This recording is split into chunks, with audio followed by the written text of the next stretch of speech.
Um zelador se levantou em um tribunal e mudou o destino de uma mulher que todos haviam abandonado. Mas o que ele descobriu sobre ela transformaria sua vida para sempre. A sala do tribunal estava lotada naquela terça-feira chuvosa de março. Jornalistas, curiosos e advogados ocupavam cada centímetro disponível nos bancos de madeira desgastada. No centro de toda aquela atenção estava Helena Brandão, 52 anos, vestindo um terno cinza que já havia conhecido dias melhores. Seus cabelos grisalhos estavam presos em um coque simples e suas mãos tremiam levemente enquanto segurava uma pasta de documentos amarelada pelo tempo. Helena era conhecida em toda a cidade, não pela fortuna que um dia possuíra, mas pela queda espetacular que a transformara em manchete. Herdeira de uma das maiores construtoras do estado, ela havia perdido tudo em um escândalo financeiro que abalou o mercado 5 anos atrás. Acusações de fraude, desvio de recursos e lavagem de dinheiro haviam destruído não apenas seu império, mas também sua reputação. Agora, ela enfrentava o último capítulo daquela saga.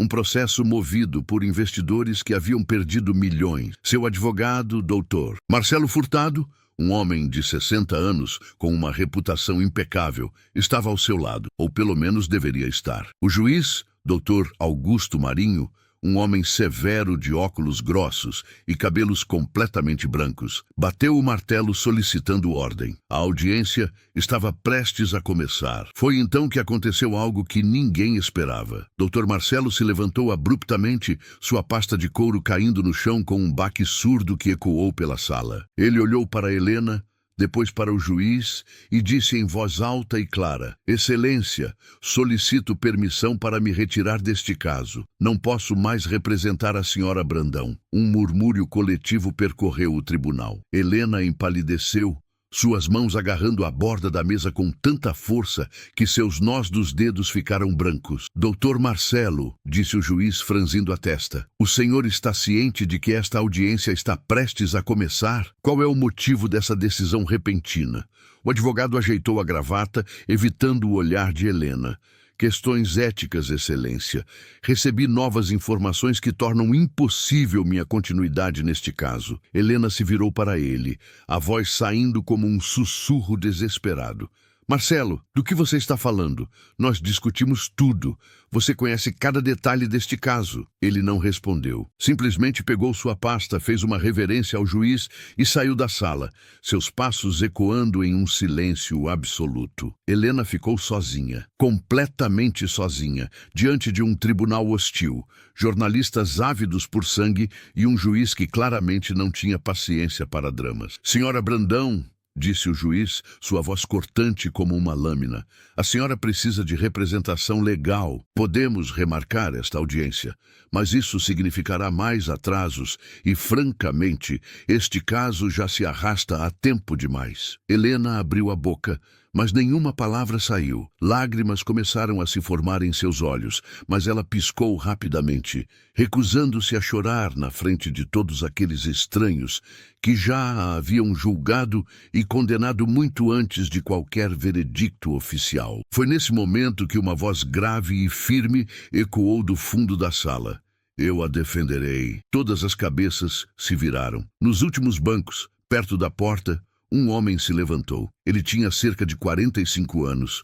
Usava um uniforme azul marinho de zelador do tribunal, com um crachá identificando-o como Roberto Santos. Seu rosto era marcado por rugas de expressão. Seus cabelos escuros tinham fios prateados nas têmporas e seus olhos castanhos brilhavam com uma determinação inabalável. O juiz tirou os óculos, limpou-os lentamente e os colocou de volta, como se não acreditasse no que estava vendo. Senhor, o senhor está ciente de que isto é um tribunal de justiça, não um teatro? Roberto caminhou pelo corredor central, seus passos medidos e confiantes. Estou perfeitamente ciente, Excelência. E também estou ciente de que todo cidadão tem direito à defesa. Se o advogado dela a abandonou e se ela não tem mais ninguém, então eu me oferecerei. Risadas nervosas ecoaram pela sala. O promotor, um homem jovem e ambicioso chamado Dr. Henrique Moura, se levantou. Isso é ridículo. O homem é um zelador. Ele não tem formação jurídica. Tenho sim, respondeu Roberto calmamente. Ele parou diante da mesa onde Helena estava sentada e a olhou nos olhos. Havia algo naquele olhar, uma profundidade, uma sabedoria que ela não conseguia explicar. Roberto se virou para o juiz. Sou formado em Direito pela Universidade Federal há 20 anos, Excelência. Tenho registro na OAB, embora não tenha exercido a advocacia há muito tempo. O silêncio que se seguiu foi absoluto. Até os jornalistas pararam de rabiscar em seus cadernos. O juiz se inclinou para frente. O senhor está me dizendo que é um advogado registrado trabalhando como zelador neste tribunal? Sim, senhor. Roberto respondeu sem hesitação ou vergonha. E por que diabos um advogado registrado estaria limpando pisos? Roberto sorriu levemente, mas não era um sorriso feliz. Era o sorriso de alguém que havia aprendido lições difíceis da vida. Por que, Excelência? A vida nem sempre nos leva para onde planejamos ir, mas isso não muda quem somos ou o que sabemos. Helena olhou para aquele homem, aquele completo estranho que havia surgido do nada, como um cavaleiro improvável em uniforme de zelador, e sentiu algo que não sentia há anos. Esperança. O juiz suspirou profundamente. Senhora Brandão, o senhor aceita este homem como seu representante legal? Helena não hesitou. Sim, Excelência. Aceito. Dr. Augusto bateu o martelo. Muito bem. Faremos um recesso de 1 hora para que o Dr. Roberto Santos possa se familiarizar com o caso. Quando retornarmos, espero que todos estejam preparados para proceder. Enquanto a sala esvaziava, Roberto puxou uma cadeira e sentou-se ao lado de Helena. Ela o observou em silêncio por um momento antes de falar. Por que você fez isso? Ela perguntou, sua voz rouca de emoção contida. Você não me conhece. Você não me deve nada. Roberto abriu a pasta de documentos que Helena havia trazido e começou a folhear as páginas com a familiaridade de quem sabia exatamente o que procurar. Você está certa. Eu não te conheço. Mas eu conheço o que é ser abandonado quando você mais precisa de alguém. Conheço o que é ser julgado antes de ter a chance de se defender. Ele levantou os olhos para ela. E eu vi seu rosto quando aquele advogado te abandonou. Vi a mesma expressão que eu tinha no espelho todos os dias há 15 anos. Helena sentiu um nó na garganta. O que aconteceu com você? Isso não importa agora. Roberto disse gentilmente. O que importa é garantir que você tenha uma chance justa. Então me conte tudo, desde o início, e não me poupe nenhum detalhe, não importa o quão ruim pareça. E assim, naquela sala de tribunal vazia, com a chuva batendo nas janelas e o relógio marcando os minutos, Helena Brandão começou a contar sua história a um zelador que era muito mais do que aparentava. O que ela não sabia, o que ninguém naquele tribunal sabia, era que Roberto Santos carregava seus próprios segredos e que o caso dela estava prestes a desenterrar um passado que ele havia enterrado profundamente há muitos anos. A verdade, quando finalmente emergisse, não apenas libertaria Helena, ela exporia uma conspiração que alcançava os mais altos escalões do poder e revelaria que o zelador do tribunal era, na verdade, a peça que faltava em um quebra-cabeça muito maior e muito mais perigoso. Mas primeiro, eles precisavam sobreviver à próxima hora. Se você está gostando dessa história, deixe seu like e se inscreva no canal para não perder o final surpreendente. Nos vemos daqui a pouco. Helena começou a falar, sua voz inicialmente hesitante, mas gradualmente ganhando força à medida que Roberto ouvia com atenção absoluta. Ele não a interrompia, apenas fazia anotações ocasionais em um caderno surrado que havia tirado do bolso do uniforme. A construtora Brandão foi fundada pelo meu avô em 1952. Ela começou. Meu pai a transformou em um império nos anos 80 e 90. Quando ele morreu, há 7 anos, eu assumi. Era a única filha, a herdeira natural. Roberto assentiu, seus olhos nunca deixando o rosto dela. Eu não era apenas uma herdeira de fachada, Helena continuou. uma ponta de orgulho ferido em sua voz. Tenho formação em engenharia civil e administração. Trabalhei na empresa desde os 22 anos. Conhecia cada projeto, cada cliente, cada contrato. Então, o que aconteceu? Roberto perguntou suavemente. Helena fechou os olhos por um momento, como se reunindo forças. Há 5 anos, descobrimos que estávamos sendo investigados por suposto superfaturamento em obras públicas. Alguém havia enviado documentos ao Ministério Público alegando que inflamos os custos de uma série de projetos governamentais e desviamos a diferença. E você fez isso? Roberto perguntou diretamente. Helena o encarou. Não, mas alguém dentro da minha empresa fez. E quando os documentos foram rastreados, todos apontavam para mim. Assinaturas falsificadas, e-mails enviados da minha conta, transferências autorizadas com meu código de acesso. Foi uma armação perfeita. Você tem ideia de quem? Tenho mais do que uma ideia. Ela disse amargamente. Foi meu sócio e diretor financeiro, Cláudio Mendes. Ele estava comigo há 15 anos. Eu confiava nele completamente. Ele conhecia todos os sistemas, tinha acesso a tudo. Roberto continuou fazendo anotações. E o que aconteceu com ele? Desapareceu. 3 dias antes da Polícia Federal executar os mandados de busca e apreensão, Cláudio simplesmente sumiu. Limpou suas contas bancárias, abandonou seu apartamento e nunca mais foi visto. A polícia emitiu um mandado de prisão, mas até hoje não o encontraram. Conveniente, murmurou Roberto. Muito, concordou Helena. Mas sem ele para testemunhar, eu me tornei a única culpada. Perdi tudo. A empresa foi à falência. Minha reputação foi destruída. Meus amigos me abandonaram. Passei 2 anos respondendo processos criminais até finalmente ser absolvida por falta de provas concretas. Mas os processos civis continuaram. Sim, os investidores que perderam dinheiro quando a empresa faliu querem compensação. E como não podem processar Cláudio, estão vindo atrás de mim. Querem os últimos recursos que me restam. Roberto parou de escrever e olhou para ela. Que recursos? Helena hesitou. Uma pequena propriedade que meu avô me deixou em testamento. É a única coisa que não estava vinculada à empresa. Uma casa simples no interior com alguns hectares de terra. Não vale muito, mas é tudo que me resta. É onde eu moro agora. E seu advogado te abandonou por quê? A expressão de Helena endureceu. Porque o escritório dele está representando novos clientes que têm conflito de interesse com meu caso. Clientes muito ricos. Ele escolheu o dinheiro. Roberto fechou o caderno lentamente. Helena, preciso que você seja completamente honesta comigo. Existe qualquer possibilidade, qualquer pequena chance de que você tenha cometido algum dos crimes de que foi acusada? Ela o encarou sem piscar. Nenhuma. Eu posso não ter sido a melhor administradora. Posso ter confiado nas pessoas erradas, mas nunca roubei um centavo. Meu avô construiu aquela empresa com honestidade e trabalho duro. Eu jamais mancharia seu legado dessa forma. Roberto a estudou por um longo momento e Helena teve a estranha sensação de que ele estava vendo muito mais do que ela estava dizendo. Como se pudesse ler não apenas suas palavras, mas sua alma. Finalmente, ele assentiu. Eu acredito em você. Lágrimas subiram aos olhos de Helena. 3 palavras simples,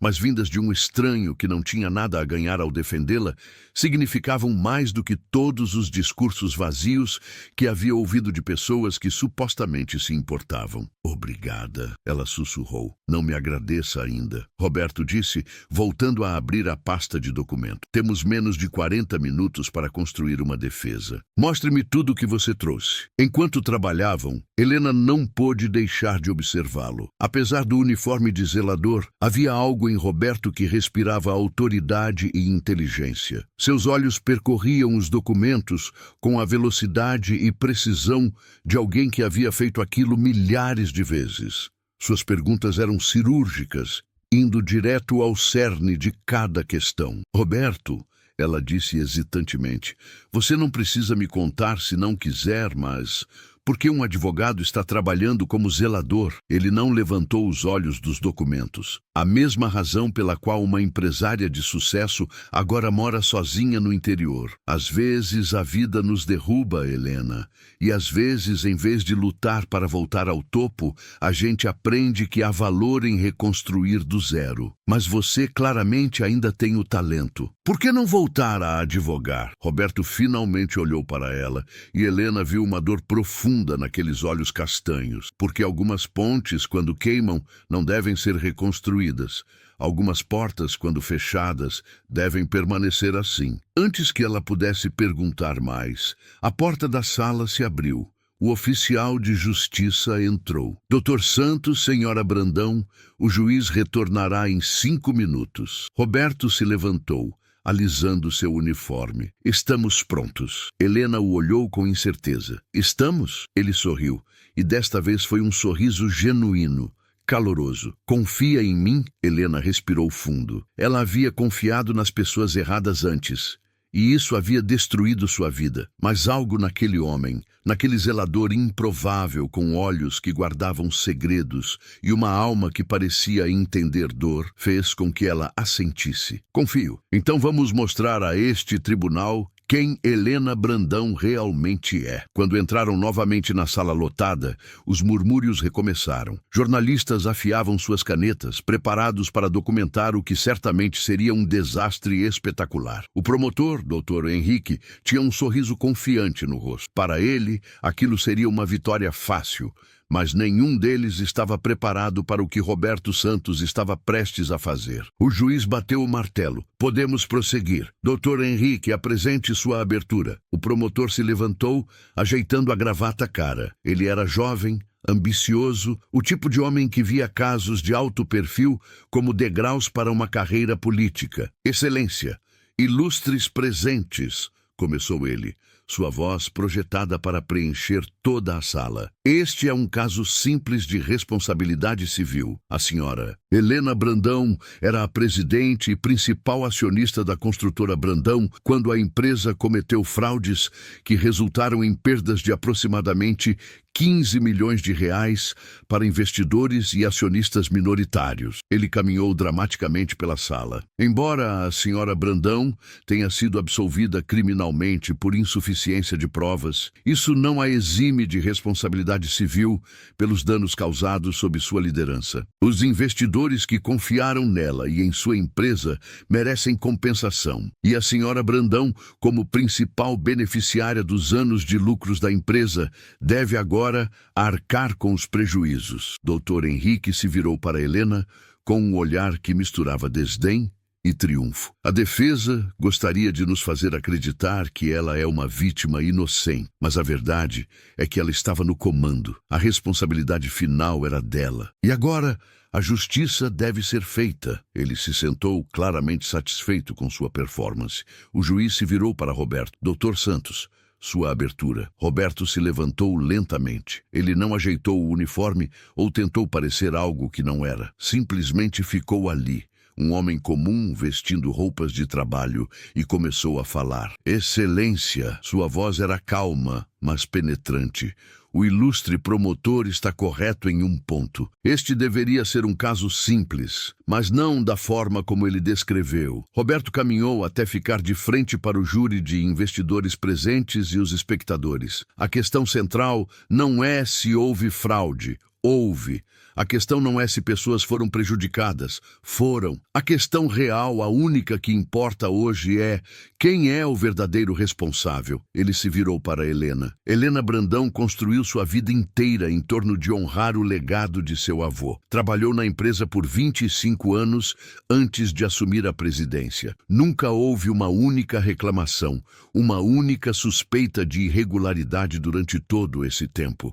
Roberto voltou sua atenção para a sala. dela. E então, de repente, nos últimos 2 anos de sua gestão, aparece um esquema elaborado de fraude, documentos falsificados, assinaturas forjadas, transferências fraudulentas, tudo convenientemente apontando para ela. Ele fez uma pausa, deixando a pergunta pairar no ar. O verdadeiro culpado, Cláudio Mendes, desapareceu 3 dias antes das investigações. Limpou suas contas e fugiu. Mas, de alguma forma, a narrativa conveniente é que Helena, uma mulher que dedicou sua vida inteira àquela empresa, de repente decidiu destruí-la. Doutor, Henrique se levantou. Objeção, excelência. Isso é especulação. Negada, disse o juiz, surpreendendo a todos. Continue, doutor Santos. Roberto assentiu. A verdade, senhoras e senhores, é que Helena Brandão já foi punida. Ela perdeu sua empresa, sua reputação, anos de sua vida defendendo-se de acusações falsas. Foi absolvida criminalmente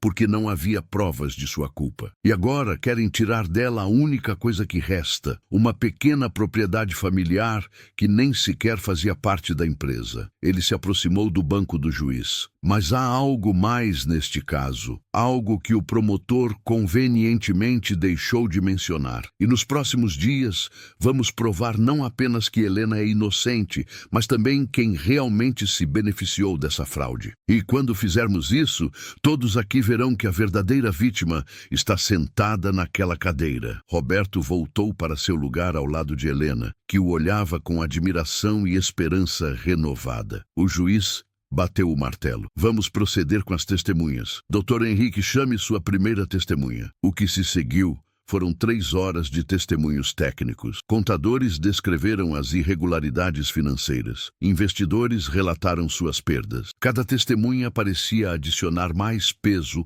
à montanha de evidências contra Helena. Mas Roberto era meticuloso em seu contra-interrogatório. Ele não atacava as testemunhas diretamente. Em vez disso, gentilmente, quase casualmente, fazia perguntas que plantavam sementes de dúvida. Senhor Oliveira, ele disse a um dos contadores, o senhor mencionou que as transferências fraudulentas foram autorizadas com o Código de Acesso Pessoal da senhora Brandão. O senhor pode nos dizer quantas pessoas na empresa tinham conhecimento desse código? O contador hesitou. Bem, tecnicamente, apenas ela. Mas em empresas desse porte, não é incomum que códigos sejam compartilhados com pessoas de confiança. Como o diretor financeiro, por exemplo. Sim, seria razoável supor. E as assinaturas nos documentos fraudulentos foram verificadas por um perito grafotécnico? Foram sim. E qual foi a conclusão? O contador olhou desconfortável. Que poderiam ser falsificações sofisticadas. Poderiam ser? Não foram. A conclusão técnica foi inconclusiva. Roberto assentiu. Então, temos transferências que poderiam ter sido autorizadas por qualquer pessoa com acesso ao código e assinaturas que podem ou não ser genuínas. Isso não parece muito conclusivo para mim. E assim continuou. Para cada testemunha, Roberto encontrava a pequena brecha, a incerteza, a possibilidade alternativa. Ao final do dia, quando o juiz suspendeu a sessão, Helena estava exausta, mas esperançosa. Roberto havia transformado o que deveria ser uma derrota certa em uma verdadeira luta. Na saída do tribunal, enquanto a chuva recomeçava, Helena tocou o braço de Roberto. Você foi incrível hoje. Ele sorriu cansado. Ainda não acabou. Eles apresentarão mais testemunhas amanhã. E eu vou precisar apresentar as minhas. Você tem testemunhas? Roberto olhou para a chuva caindo. Tenho uma pista, algo que vi nos documentos que você trouxe.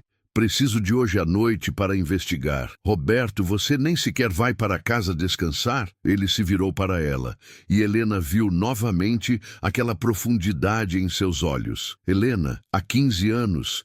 eu deixei um caso importante escorregar pelos meus dedos, porque não estava preparado. Jurei que nunca mais deixaria isso acontecer. Então sim, vou trabalhar a noite toda se for preciso. Posso ajudar? Roberto hesitou, então assentiu. Na verdade, sim, você pode. Preciso que me mostre todos os registros bancários pessoais que você tem dos últimos 6 anos. Tudo. Cada extrato, cada recibo, estão todos na minha casa.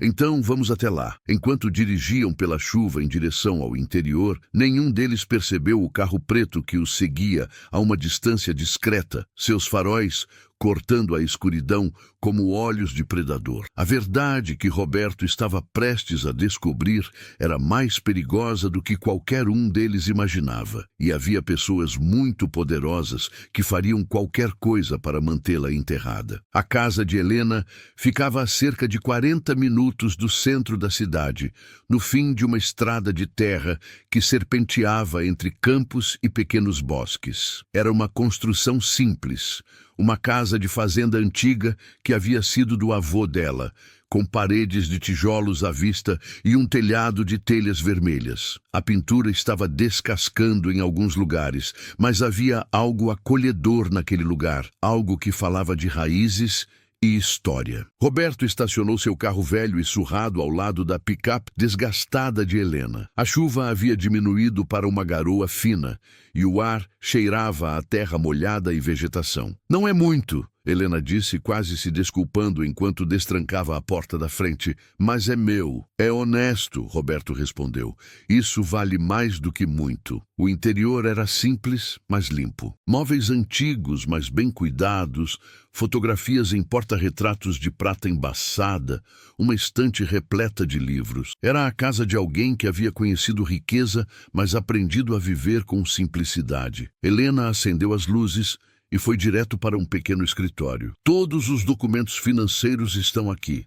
Mantive tudo, mesmo depois de perder a empresa. Meu antigo advogado disse que eu estava sendo paranoica, mas algo me dizia para guardar cada papel. Sua intuição estava certa", Roberto disse, seguindo-a. "Muitas vezes, a verdade está nos detalhes que ninguém pensa em procurar." Eles passaram as próximas 2 horas espalhando documentos pela mesa de jantar. Extratos bancários, recibos, contratos antigos, e-mails impressos. Roberto trabalhava com uma concentração intensa, seus olhos percorrendo cada página, fazendo anotações, comparando datas e valores. Helena preparou café e ficou observando-o trabalhar. Havia algo quase hipnótico na forma como ele conectava informações, como sua mente parecia ver padrões onde ela via apenas números aleatórios. "Você era um advogado muito bom, não era?" ela perguntou suavemente. Roberto não levantou os olhos dos papéis. "Eu achava que era." "O que aconteceu?" Ele parou, a caneta suspensa sobre o caderno. Por um longo momento, Helena pensou que ele não responderia. Então, lentamente, ele colocou a caneta de lado e se recostou na cadeira. "Há 15 anos, começou ele, sua voz distante. "Eu era um advogado criminalista em ascensão. Trabalhava num dos melhores escritórios da capital. Tinha uma esposa linda, uma filha pequena, uma casa grande. Tudo que eu achava que importava." Ele fez uma pausa, os olhos fixos em algum ponto distante no passado. "Peguei um caso. Uma mulher acusada de assassinar o marido. Ela jurava que era inocente, que havia sido legítima defesa após anos de abuso. Mas as evidências pareciam estar contra ela." Helena se sentou, sentindo que estava prestes a ouvir algo importante. "Eu tinha certeza de que poderia vencê-la." Roberto continuou. "Era jovem, arrogante. Achava que minha habilidade retórica seria suficiente. Então, eu não investiguei tão profundamente quanto deveria. Não segui todas as pistas. E quando o julgamento chegou, a promotoria apresentou uma testemunha surpresa que destruiu completamente nossa defesa." Sua voz ficou mais áspera.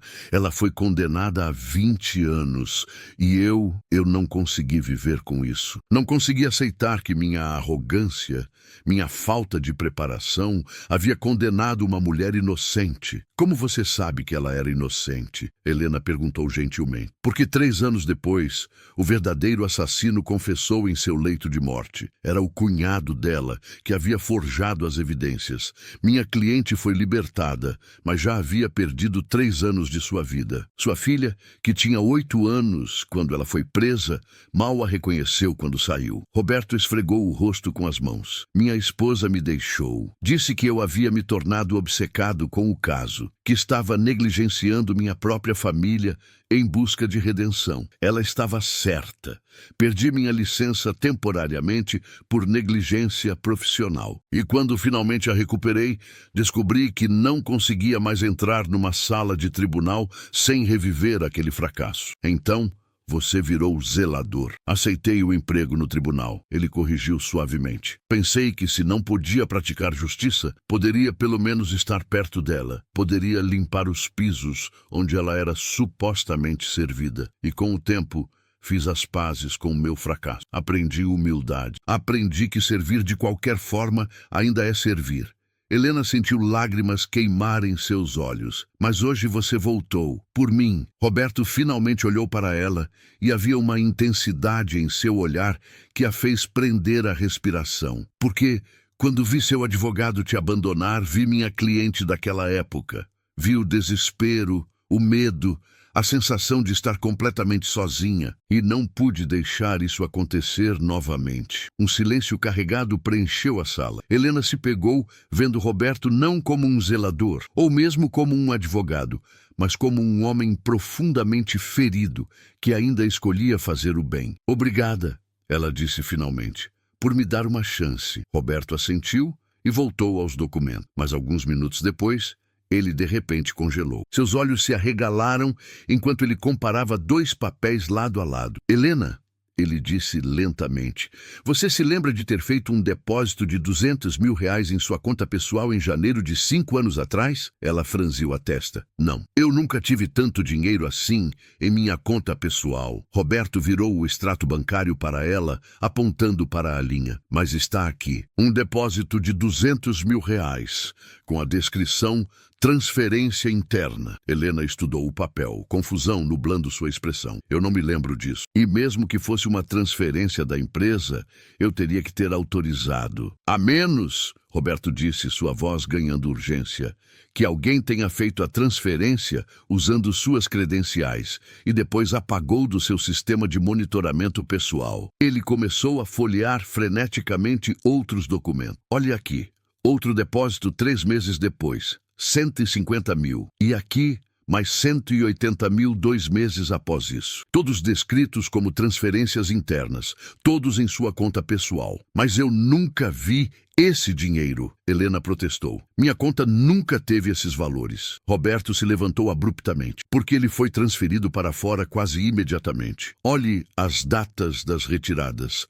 Cada depósito grande é seguido, no dia seguinte, por uma transferência de valor similar para uma conta offshore. As peças estavam se encaixando. Helena sentiu seu coração acelerar. Alguém estava usando sua conta como intermediária. Roberto disse, seu tom agora de excitação contida, desviando dinheiro da empresa, passando rapidamente por sua conta para criar um rastro de papel que a incriminasse, e então transferindo para contas não rastreáveis. Cláudio, Helena sussurrou. Tinha que ser ele. Ele tinha acesso a tudo. Sim, mas não sozinho, Roberto disse, pegando seu telefone. Para fazer isso, ele precisaria de alguém no banco, alguém que pudesse manipular os sistemas para que você não visse essas transações em seus extratos mensais normais. Ele começou a discar, então parou. Seus olhos se estreitaram. Helena, você ouviu isso? Ela ficou imóvel, escutando. Havia um som vindo de fora, passos na varanda de madeira. Antes que qualquer um deles pudesse reagir, a porta da frente explodiu para dentro com um estrondo ensurdecedor. 3 homens mascarados entraram, todos vestindo preto, todos claramente armados. Não se movam! Um deles gritou. Roberto instintivamente se posicionou na frente de Helena. Quem são vocês? O que querem? O homem na frente, aparentemente o líder, apontou uma arma diretamente para Roberto. Os documentos, todos eles. Agora, Helena sentiu o medo congelar suas veias. Mas Roberto permaneceu surpreendentemente calmo. Vocês sabem que invadir uma propriedade privada armados é um crime federal, certo? O homem riu, um som áspero e sem humor. E vocês sabem que continuar investigando coisas que não devem é fatal, certo? Roberto deu um passo à frente, mesmo com a arma apontada para ele. Quem te enviou? Foi Cláudio? Ou foram as pessoas para quem ele trabalha? A hesitação do homem foi quase imperceptível, mas Roberto a viu. E naquele momento Helena compreendeu. Este não era um simples assalto, era uma tentativa de suprimir evidências. Os papéis... O homem repetiu, sua voz mais ameaçadora. Última chance. Foi então que Roberto fez algo completamente inesperado. Ele riu, um riso alto e genuíno que deixou todos na sala confusos. Vocês chegaram tarde demais, ele disse. Já enviamos cópias digitalizadas de tudo para 3 locais diferentes, incluindo a Polícia Federal. Mesmo que levem cada papel desta casa, não fará diferença. Era um blefe, Helena sabia disso. Eles não haviam digitalizado nada. Mas Roberto disse isso com tanta convicção que até ela quase acreditou. O líder olhou para seus companheiros incerto. Você está mentindo. Quer arriscar? Roberto desafiou. Quer apostar sua liberdade na possibilidade de que eu esteja blefando?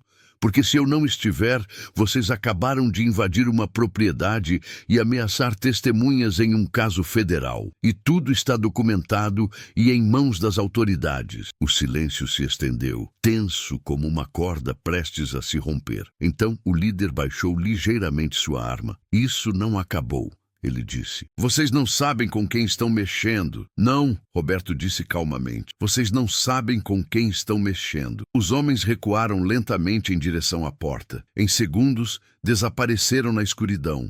O som de um carro acelerando na estrada de terra, quebrando o silêncio da noite. Assim que partiram, as pernas de Helena falharam.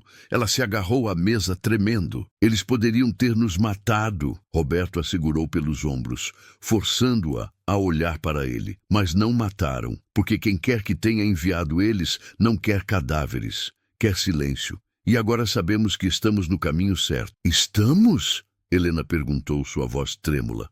Roberto pegou um dos extratos bancários, seus olhos brilhando com determinação feroz. Sim, porque pessoas desesperadas fazem coisas desesperadas. E alguém está muito, muito desesperado para que não descubramos a verdade. Ele puxou o telefone novamente.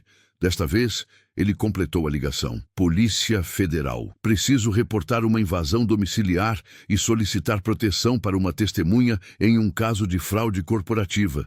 Sim, é urgente. Enquanto Roberto dava os detalhes aos policiais, Helena olhou para os documentos espalhados pela mesa. Em algum lugar naqueles papéis estava a chave para sua liberdade. E agora, com Roberto ao seu lado, ela começava a acreditar que poderia realmente encontrá-la. Mas a verdade que estavam prestes a descobrir era maior do que qualquer um deles imaginava. Não era apenas sobre uma fraude em uma construtora. Era sobre uma rede de corrupção que alcançava os níveis mais altos do poder. E quando a revelação finalmente viesse, ela não apenas libertaria Helena. Ela abalaria toda a cidade. A Polícia Federal chegou em menos de 20 minutos.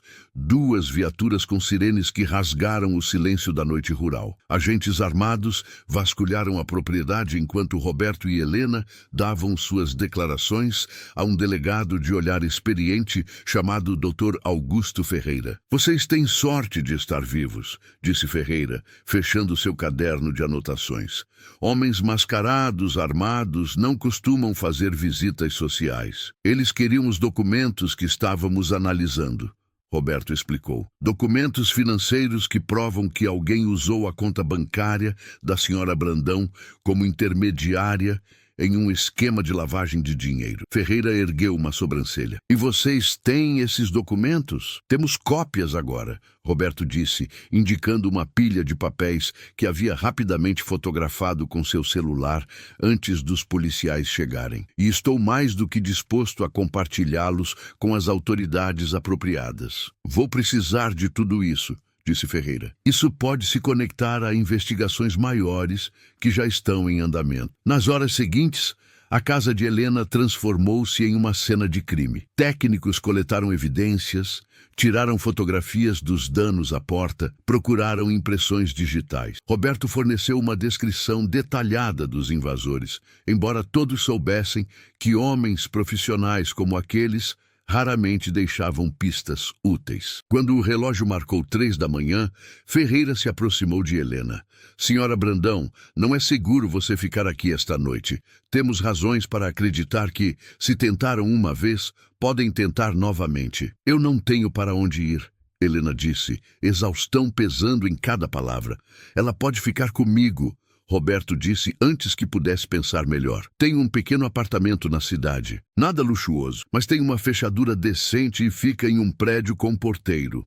Helena olhou para ele surpresa. Roberto, eu não posso. Você pode e vai, ele disse firmemente. Até resolvermos isso. Você não está segura sozinha. Ferreira assentiu aprovando. Boa ideia. E doutor? Santos, vou colocar uma viatura para patrulhar seu prédio durante a noite, só por precaução. Assim, no meio da madrugada, Helena se encontrou empacotando uma pequena mala com roupas e itens essenciais, incerta de quando poderia voltar para casa. Roberto esperou pacientemente, conversando em voz baixa com os policiais, coordenando os próximos passos. A viagem de volta à cidade foi silenciosa. A adrenalina havia passado, deixando um cansaço profundo em seu rastro. Helena observava as luzes da estrada passarem, processando tudo o que havia acontecido nas últimas 24 horas. Ontem de manhã, ela estava sozinha e sem esperança. Agora, tinha um aliado improvável. Havia descoberto evidências cruciais e havia sobrevivido a um ataque violento. Sua vida havia virado de cabeça para baixo, novamente. O apartamento de Roberto ficava em um prédio modesto, mas bem conservado perto do centro. Era um espaço pequeno, claramente a moradia de um homem solteiro que passava pouco tempo em casa. Mas era limpo e organizado, com estantes repletas de livros jurídicos e algumas fotografias emolduradas que Helena não conseguia ver bem na penumbra. Você pode ficar com o quarto, Roberto disse, acendendo luzes. Eu durmo no sofá. Roberto, este é seu apartamento, não discuta, ele disse mais gentilmente. Você passou por muita coisa hoje. Precisa descansar adequadamente. Ele mostrou a ela onde ficavam as toalhas, como funcionava o chuveiro temperamental e onde havia alguns lanches na cozinha se ela ficasse com fome. Havia uma ternura em sua consideração que fez o coração de Helena apertar. Obrigada, ela disse finalmente, por tudo. Não apenas por me dar um lugar para ficar, mas por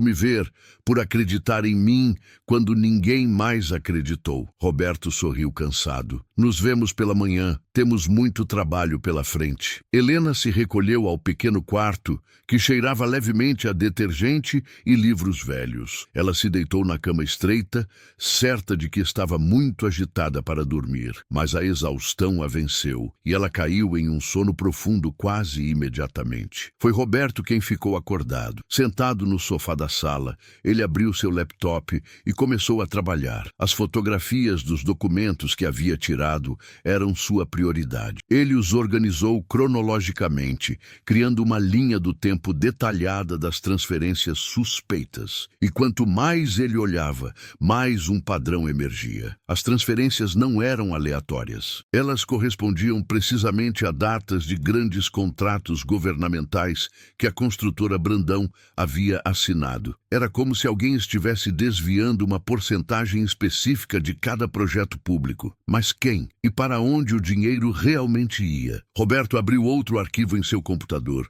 um que ele não acessava há anos. Era seu banco de dados pessoal de casos antigos, investigações que havia conduzido quando ainda era um advogado ativo. Havia algo nas transferências que lhe parecia familiar, como se já tivesse visto este padrão antes. E então ele o encontrou. Há 12 anos, antes de seu caso fatídico que destruiu sua carreira, ele havia trabalhado brevemente em uma investigação sobre lavagem de dinheiro. O caso nunca foi a julgamento porque a testemunha principal desapareceu, mas Roberto havia mantido todas as suas notas. E o padrão de transferências era idêntico. Com o coração acelerando, ele começou a cavar mais fundo, cruzando nomes, datas e valores. E lentamente, como peças de um quebra-cabeça se encaixando, uma imagem começou a emergir. Não era apenas Cláudio Mendes, ele era apenas um peão. Por trás dele havia uma estrutura maior, uma rede sofisticada que envolvia banqueiros, políticos e empresários. Uma organização que havia estado operando por mais de uma década, desviando milhões de contratos públicos. E Helena, sem saber, havia tropeçado bem no meio disso. Roberto se recostou no sofá, esfregando os olhos cansados. E isso era maior do que ele havia imaginado. Muito maior e muito mais perigoso. A invasão de hoje não foi apenas para assustá-los, foi um aviso.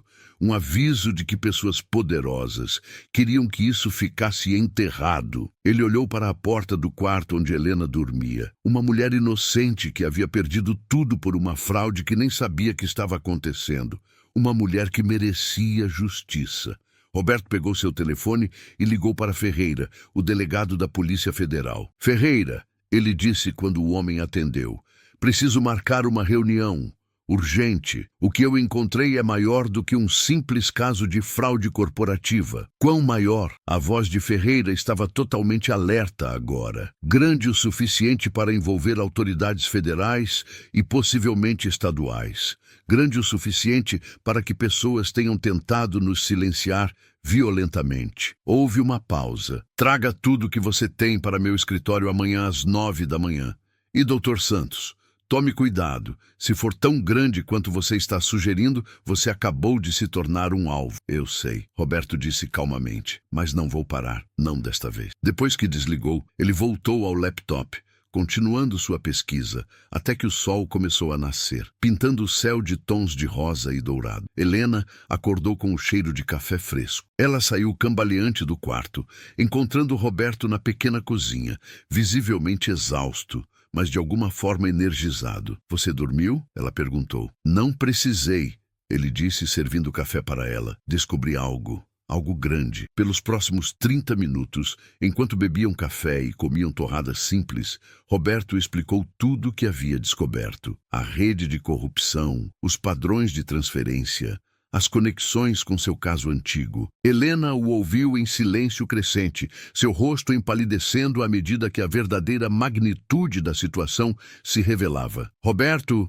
ela disse finalmente, isso significa que eu nunca tive chance. O julgamento, os processos, minha reputação destruída, tudo foi orquestrado? Sim, ele disse gentilmente. Você foi uma bode expiatória conveniente. Eles precisavam de alguém para culpar quando a operação foi exposta. E você era a escolha perfeita. A presidente que supostamente enriqueceu às custas do dinheiro público. Lágrimas queimaram os olhos de Helena, mas não eram lágrimas de tristeza, eram de raiva. Todos esses anos, eu pensei que talvez eu realmente tivesse falhado de alguma forma, que talvez eu devesse ter visto os sinais, devesse ter impedido Cláudio, mas eu nunca tive chance contra isso. Não, Roberto concordou, mas agora você tem, porque vamos expor tudo. Como? Essas pessoas tentaram nos matar ontem. Que chance temos contra uma conspiração deste tamanho? Roberto pegou as mãos dela sobre a mesa, forçando-a a olhar para ele. Porque desta vez, eles não estão lidando apenas com uma empresária isolada ou um zelador esquecido. Estamos juntos. E temos a verdade do nosso lado. A verdade não impediu que minha vida fosse destruída antes. Não, Roberto admitiu. Mas você não tinha alguém lutando por você antes. Agora tem. Helena olhou para aquele homem, aquele zelador improvável que havia se tornado seu defensor, seu protetor e talvez algo mais. E sentiu algo que não sentia há anos. Determinação. Então, o que fazemos agora? Roberto sorriu. Agora vamos ao tribunal, porque ainda temos uma audiência para vencer. E depois vamos à Polícia Federal e entregamos tudo o que descobrimos. E depois deixamos que a verdade faça o que a verdade sempre faz eventualmente. Vir à tona. 3 horas depois, eles estavam de volta ao tribunal. A sala estava ainda mais lotada do que no dia anterior. Jornalistas tendo farejado sangue na água com a história do advogado abandonando sua cliente e um zelador assumindo a defesa. Mas havia algo diferente hoje. Helena não entrou na sala de cabeça baixa. Ela caminhou com as costas retas, o queixo erguido. Ao seu lado, Roberto, ainda em seu uniforme de zelador, carregava uma nova pasta de documentos. O promotor, Dr. Henrique, os observou com um sorriso confiante. Ele tinha suas testemunhas finais preparadas, esperando dar o golpe final. O que ele não sabia era que Roberto havia passado a noite preparando uma surpresa. Quando o juiz bateu o martelo dando início à sessão, era hora de descobrir quem realmente tinha o controle daquele tribunal. Doutor Henrique, disse o juiz, chame sua próxima testemunha. O promotor se levantou, ajustando a gravata. A acusação chama Fernando Carvalho, diretor do Banco Central de Investimentos. Um homem de meia idade, bem vestido e com uma expressão de tédio profissional, subiu ao estande das testemunhas. Ele fez o juramento de praxe e se sentou, cruzando as pernas com desenvoltura. Dr. Henrique começou seu interrogatório, conduzindo Carvalho através de uma série de perguntas técnicas sobre as transações bancárias da construtora Brandão. O testemunho foi tedioso, mas efetivo, pintando um quadro de irregularidades financeiras flagrantes. Senhor Carvalho, doutor, Henrique perguntou, em sua opinião profissional, as transações que revisou indicam negligência administrativa ou má-fé deliberada? Carvalho não hesitou. Má-fé deliberada. O padrão é muito consistente, muito calculado para ser acidental. E quem tinha autoridade final sobre essas transações? A presidente da empresa, no caso, a senhora Helena Brandão. Doutor Henrique assentiu satisfeito. Sem mais perguntas, excelência. O juiz se virou para Roberto. Doutor Santos, deseja interrogar a testemunha? Roberto se levantou lentamente. Sim, excelência. Ele se aproximou do estande, carregando uma pasta que fez Carvalho olhar nervosamente. Senhor Carvalho, Roberto começou calmamente. O senhor disse que trabalha no Banco Central de Investimento. Há quanto tempo? 15 anos. E durante esses 15 anos, quantos casos de fraude financeira o senhor ajudou a investigar? Carvalho endireitou-se um pouco. Dezenas. É parte da minha função. Então, o senhor é bastante familiar com padrões de lavagem de dinheiro? Sim, sou. Roberto abriu a pasta. Senhor Carvalho, o senhor reconhece este documento? Era um extrato bancário, mas não da conta de Helena. Era de uma conta offshore nas Ilhas Cayman. Carvalho mal olhou para ele. Não.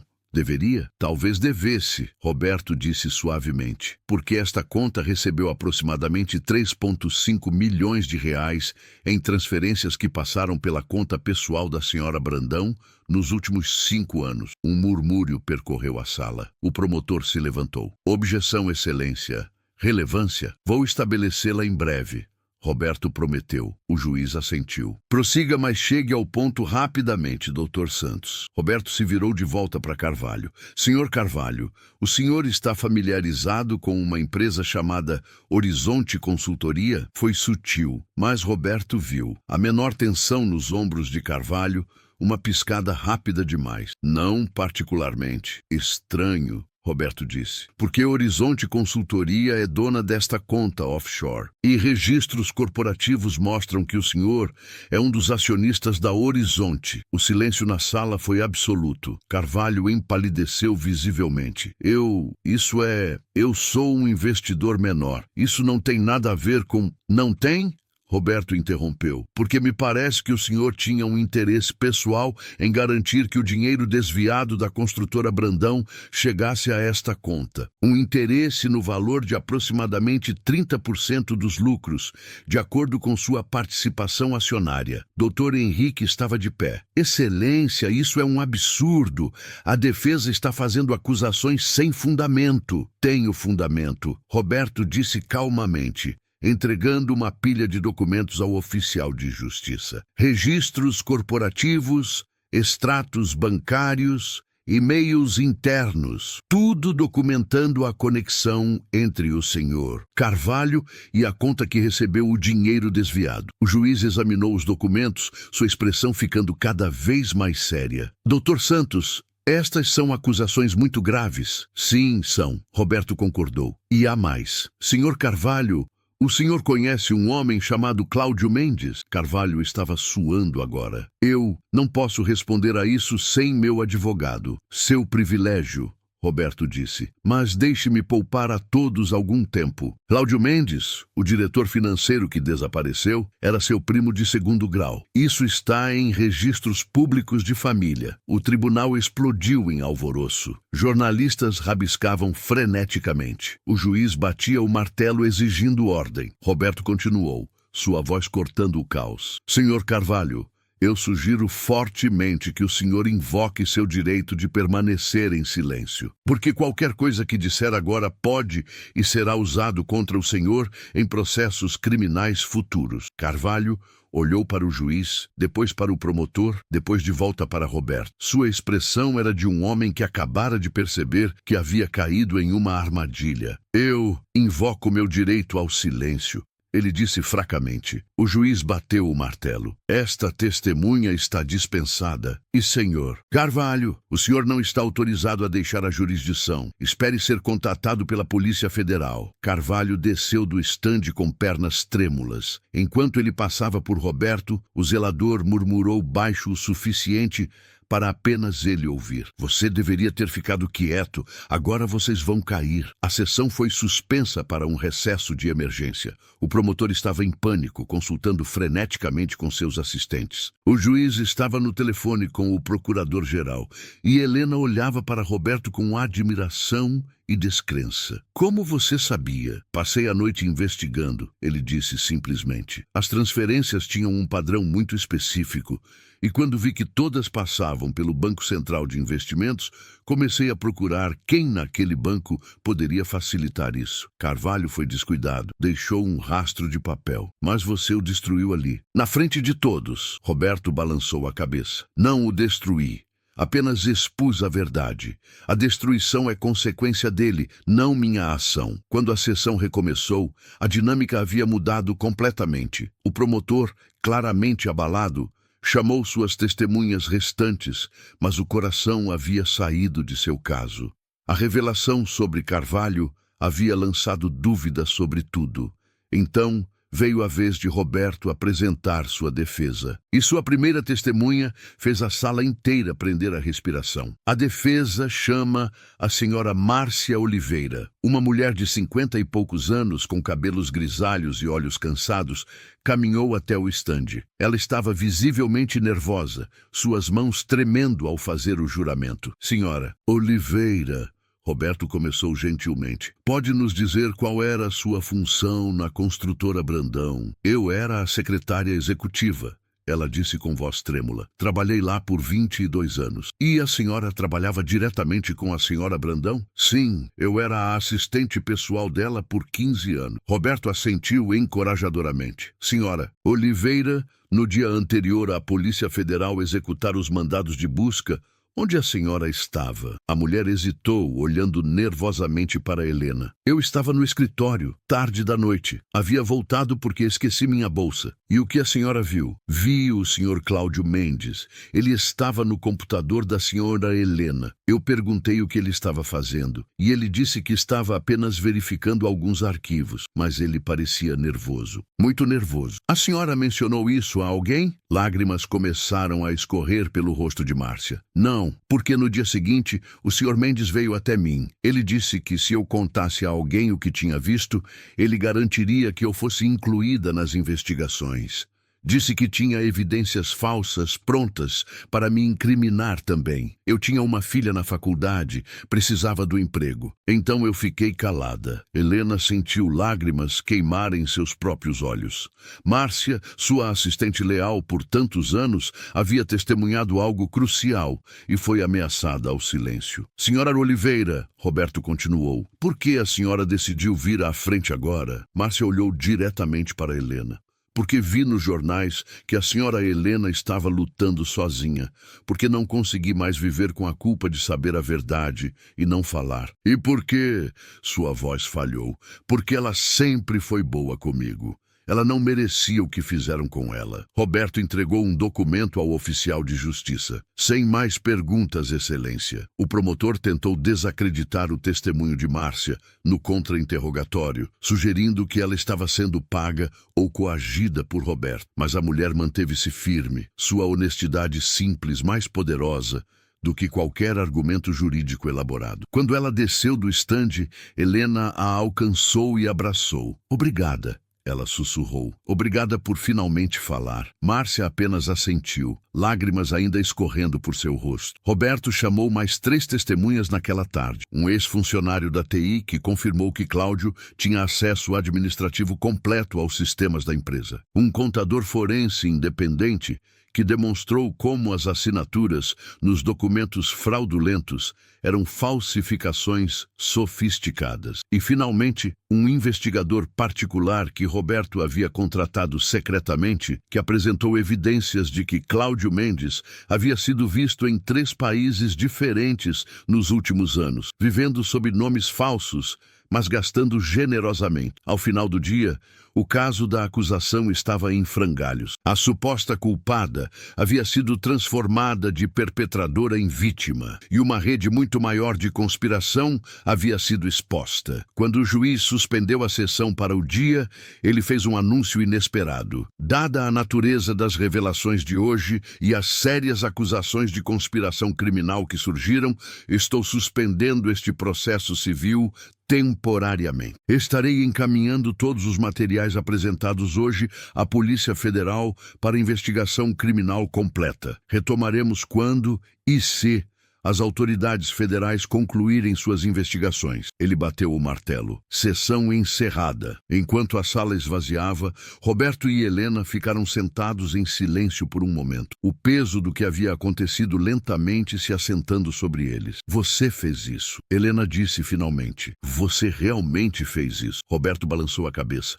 Nós fizemos. Você teve coragem de confiar em mim. Márcia teve coragem de vir à frente, e a verdade fez o resto. O que acontece agora? Agora, Roberto disse, a Polícia Federal assume. Eles têm recursos que eu nunca terei, e com o que demos a eles hoje, vão poder desmantelar toda a operação. E Carvalho vai tentar fazer um acordo. Vai entregar pessoas acima dele na cadeia em troca de uma sentença reduzida. É assim que essas coisas funcionam. Helena olhou para o homem ao seu lado, aquele zelador improvável que havia se transformado em seu salvador. Roberto, eu nunca vou conseguir te agradecer adequadamente. Ele pegou a mão dela, um gesto simples, mas significativo. Você não precisa. Isso me deu algo que eu achava que havia perdido para sempre. O quê? Redenção, ele disse simplesmente. E a lembrança de por que me tornei advogado em primeiro lugar. Não pelo dinheiro ou prestígio, mas para ajudar pessoas que precisavam de alguém do seu lado. Eles saíram do tribunal juntos, para um mundo que parecia sutilmente diferente. A chuva havia passado, deixando o ar limpo e fresco. E enquanto o sol da tarde lançava longas sombras nas ruas, Helena Brandão percebeu que pela primeira vez em 5 anos ela tinha esperança. Esperança de que a verdade seria revelada. Esperança de que a justiça seria feita. E talvez, apenas talvez, esperança de que ela poderia reconstruir não apenas sua reputação, mas sua vida. Mas a história não acabava ali. Porque nos dias que se seguiram, a investigação da Polícia Federal iria explodir em algo muito maior. E Roberto Santos, o zelador advogado, se veria no centro de uma tempestade que testaria não apenas suas habilidades jurídicas, mas sua própria coragem. Porque quando você mexe com pessoas poderosas, elas não desistem facilmente. E a luta pela verdade estava apenas começando. 3 semanas depois, a cidade estava fervilhando. O que havia começado como um simples processo civil havia se transformado em um dos maiores escândalos de corrupção que o Estado havia visto em décadas. A Polícia Federal, usando as evidências apresentadas por Roberto e o testemunho de Carvalho, que de fato havia feito um acordo, havia prendido 12 pessoas, incluindo 2 secretários municipais, um juiz aposentado e o CEO de um grande banco regional. Cláudio Mendes havia sido localizado em Portugal e estava enfrentando extradição. E Helena Brandão havia sido completamente exonerada. Não apenas no processo civil, que foi arquivado, mas publicamente com artigos de jornal e reportagens de TV documentando como ela havia sido usada como bode expiatório em uma conspiração muito maior. Mas a vitória havia tido um custo. Roberto estava em seu pequeno apartamento numa sexta-feira à noite, embalando suas poucas posses em caixas de papelão. O tribunal havia lhe oferecido seu emprego de zelador de volta, mas ele havia recusado. Não porque não valorizasse o trabalho, mas porque algo havia mudado nele durante aquelas semanas intensas. Ele havia se lembrado de quem era, não apenas um zelador, mas um advogado, um lutador, alguém que poderia fazer diferença. Uma batida na porta interrompeu seus pensamentos. Quando abriu, encontrou Helena parada no corredor, segurando uma garrafa de vinho e 2 copos. "Ouvi dizer que você está se mudando", ela disse. Roberto sorriu. "Notícias viajam rápido. Para onde você vai?" "Aluguei um pequeno escritório no centro", ele disse, deixando-a entrar. "Decidi voltar a advogar, de verdade desta vez. Casos de pessoas como você, pessoas que precisam de alguém para lutar por elas." Helena colocou o vinho na pequena mesa de centro. "Eu esperava que você dissesse isso." "Por quê?" Ela pegou uma pasta de sua bolsa e a colocou na mesa ao lado do vinho. "Porque eu quero ser sua primeira cliente e sua sócia." Roberto pegou a pasta confuso. Dentro estava um contrato de parceria para um novo escritório de advocacia. Santos Brandão Advocacia. "Helena, eu não posso aceitar isso. Você não tem recursos para..." "Na verdade, tenho." Ela interrompeu. "Lembra daquela propriedade no interior? Descobri que há depósitos minerais valiosos na terra. Nada gigantesco, mas o suficiente para me dar estabilidade financeira. E eu quero investir nisso. Em nós." Roberto olhou para ela, vendo não mais a mulher quebrada e desesperada que conhecera semanas atrás, mas alguém forte, resiliente, cheia de propósito. "Por quê?" ele perguntou. "Você poderia fazer qualquer coisa agora. Sua reputação está restaurada. Você poderia reconstruir sua empresa, voltar para o mundo corporativo." Helena balançou a cabeça. "Porque durante esses anos terríveis, aprendi algo. Aprendi que o verdadeiro valor não está em quanto dinheiro você tem ou em quão grande é sua empresa. Está em fazer diferença na vida das pessoas. E juntos podemos fazer isso." Ela estendeu a mão. "Então, o que diz? Quer ser meu sócio?" Roberto olhou para a mão estendida, para a mulher corajosa à sua frente e para o contrato sobre a mesa. Por anos, ele havia se escondido atrás de uniformes de zelador e fracassos passados. Mas aquele caso, aquela mulher, havia lhe mostrado que era possível recomeçar, que redenção não era apenas possível, mas estava acontecendo. Ele pegou a mão dela e apertou firmemente. Parceiros. 6 meses depois, Santos Brandão Advocacia havia se estabelecido como um dos escritórios mais respeitados da cidade, não pelo tamanho ou luxo, mas pela qualidade de seu trabalho e pelo tipo de cliente que serviam. Eles se especializaram em casos de pessoas comuns contra sistemas corruptos, corporações sem escrúpulos e injustiças institucionais. Roberto havia recuperado não apenas sua licença e sua confiança, mas também algo mais profundo, seu senso de propósito. E ao lado de Helena, que trouxe sua experiência empresarial e sua tenacidade, eles formavam uma equipe formidável. O escritório era pequeno, apenas 3 salas em um prédio antigo do centro, mas as paredes estavam cobertas com cartas de agradecimento de clientes cujas vidas haviam sido mudadas. Numa tarde de outono, enquanto Roberto revisava um novo caso, Helena entrou em seu escritório com 2 xícaras de café. "Você se lembra?"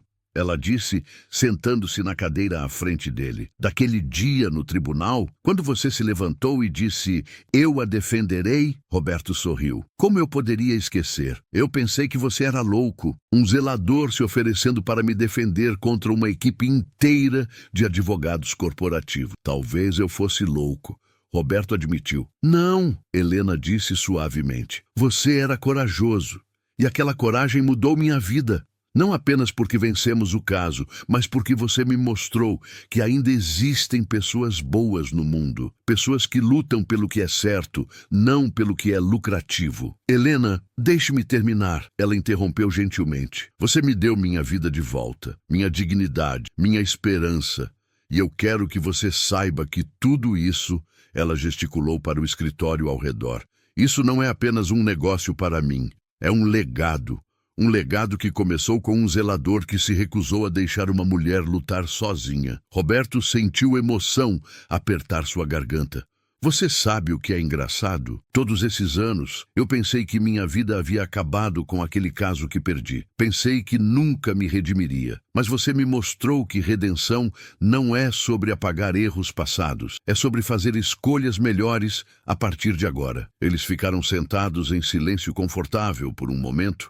Dois sobreviventes de tempestades diferentes que haviam encontrado porto seguro um no outro. Então, Helena disse finalmente: pronto para o próximo caso? Roberto sorriu. Sempre. E enquanto trabalhavam lado a lado naquela tarde ensolarada de outono, em um escritório pequeno, mas cheio de esperança, Roberto Santos e Helena Brandão sabiam que haviam encontrado algo raro e precioso. Não apenas justiça, mas propósito. Não apenas redenção, mas renovação. E não apenas um final feliz, mas um novo começo. Porque às vezes, as melhores histórias não são sobre pessoas que nunca caem, mas sobre aquelas que se levantam. E às vezes, o herói mais improvável é exatamente aquele que você precisa. Um zelador em um tribunal, uma empresária caída e a verdade que os libertou. Esse era o legado deles, e continuaria sendo um caso de cada vez, uma vida de cada vez, uma batalha por justiça de cada vez. E tudo havia começado com 3 palavras simples, que ecoaram através de um tribunal lotado e mudaram 2 destinos para sempre. Eu a defenderei.